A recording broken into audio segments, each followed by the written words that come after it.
Friends, countrymen, it's another Terry talk, another low production, poor video quality, horrible audio quality talk about things that are important. Last time we talked about how our emotions are benefited a lot of times from not believing the truth.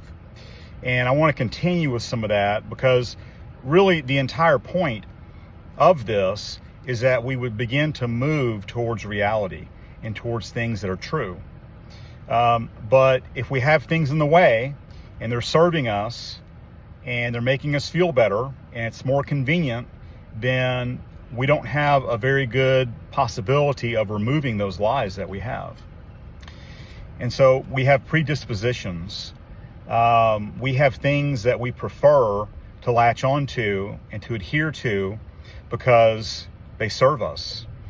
I knew a friend one time, and I say this, he was a charismatic, okay? And we use that term, I use that term to describe a certain people that believe a certain way, usually the Pentecostal type variety.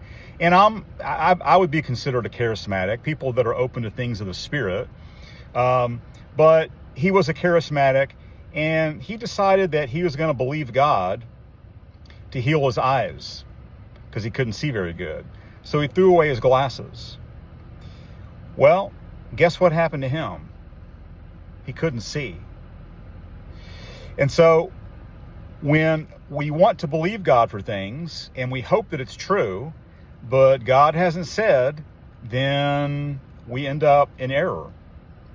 In fact, we tend to adhere to either the truth side of things or we tend to adhere to the spirit side of things, depending on how your flesh is wired. Okay? Jesus said we're to worship in spirit and in truth. All right? But again, I've known many charismatics, and they just make up crap. They just lie. And I don't fault their sincerity necessarily, or their desire, I should say, because they really want to believe God. They really want to be of faith. They really want to trust the Lord. But they're not always with their feet on the earth, so to speak. They're not always grounded in things that are true. And so they wind up creating false ideas and false beliefs, and they wind off in la-la land because they just don't have a foundation for the truth, for loving the truth, no matter what it costs them. It feels better to believe God, even though if it's an error, than to admit to or hold to the truth. So we have that. And then, you've got people that are not charismatics, right? That might be more of a Baptist orientation or a kind of a, they like to, people that like to study the Bible church people, which is great, okay? But they don't tend to be open to things of the Spirit, which is another error. So people that tend to lean on their own understanding, which the Bible warns us against doing, it's great to have understanding. You're just not supposed to lean on it, right? So people that tend to prefer logic, reason, their own understanding, those people can wind up in error also because they're not open to oftentimes what I might call things of faith or things of the Spirit or things that have to do with that are more subjective in nature and not concrete. So we want to guard against both. Here's something to think about. Our morality often dictates our theology. And it's not just morality, but it's bigger than that. But I'll explain what I mean. Let's say that you were raised in a culture or a family to where there was no rules or very few rules and anything goes and you kind of did what you want and you weren't really accountable for stuff. That type of person is going to really gravitate towards the grace of God. and using the grace of God as an occasion for the flesh. They're going to really like that grace message. Now, the grace of God cannot be emphasized enough if it's balanced, right, with the truth and the fear of God. So we have to have both. Again, people who may have been raised in a family or a culture of a lot of rules and placing a lot of emphasis and value on the person who keeps the rules are going to wind up adhering to and loving the message of the fear of God and doing all the things right and doing all the righteous behaviors, which is great. But then they become the righteousness police, and they go around making sure everybody else is doing it, or pointing out that they're not doing it, rather, and they become self-righteous. Excuse me. So lots of ways to wind up in error. Now, so that's an example of our morality dictating our theology. There's also other things that dictate your theology, like insecurities. If you have a lot of fear and insecurity, you might really adhere to the once saved, always saved doctrine.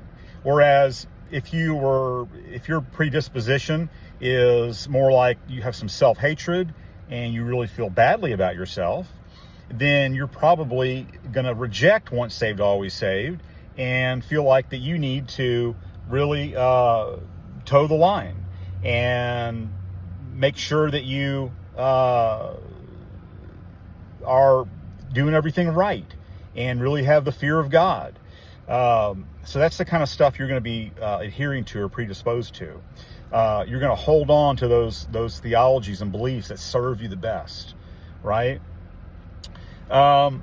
So here's something else to think about as we're looking at being open to learning where we're off. Where am I? What kind of things am I believing? What kind of paradigms do I have that are wrong? A lot of times the way that your father was and the way your father treated you and how you viewed your father or lack of a father sets up how you view God and the world, okay? The world around you. So the person who perhaps didn't have a father, or the father was very authoritarian, you might have a distrust for a lot of things, or deal with trust issues. The person whose father was always catering to them and coddling them and giving them anything they wanted, you may feel like God is like kind of a Santa Claus for you, and he's here to serve you in that way and give you whatever you want. And then you have the way that the way you view your mother often can tend to set up how you view yourself. Oh, Terry, what's with all the psychobabble? Well, again, I'm just telling you how this works. You take it or leave it. And we'll talk about, the fact that I might be wrong too. I think I've mentioned that before. But if your mother was very critical of you and always scrutinizing you and belittling to you, you're going to tend to feel that way about yourself. You're going to be very critical of yourself and down on yourself. It's just the way it works, okay? If your mom praised you and thought you were amazing and she always doted on you and told you how great you were, then you might feel like you're some kind of a prince, or that you wear a white hat inside and that you can do no wrong, all right? So we all tend to gravitate, because of these predispositions, towards one version of the truth or the other, and we emphasize it and champion it, and that becomes our primary theology that we live from. Now, here's something that I'm encouraging you to do so that you can take the first step in moving towards truth and reality, is to adopt the attitude of I don't know for sure. I just don't know for sure. Now, there's a couple of things that you should know that are not up for debate. And for me, which I recommend these for you, is that Jesus is the Christ. He is fully deity. Jesus is God. And he died for the forgiveness of sins. Those realities to me are not up for debate. I've already looked at them. I've wrestled with them early on in my faith. And I've came to the conclusions, and I believe the Bible recommends that those are not up for debate. But everything else I believe is a work in progress. Everything else I believe, I would say, is my current understanding. And so if someone else has something they want to say about something else, I would love to listen and perhaps re-examine what I think about certain things. Because if you don't, if you feel like you know something without a doubt, and you're not up for someone else's interpretation or ideas about certain theologies or doctrines, you become arrogant and you become a fool. And fools don't want to learn. They're in error. And so all of us have things that are off or that are wrong.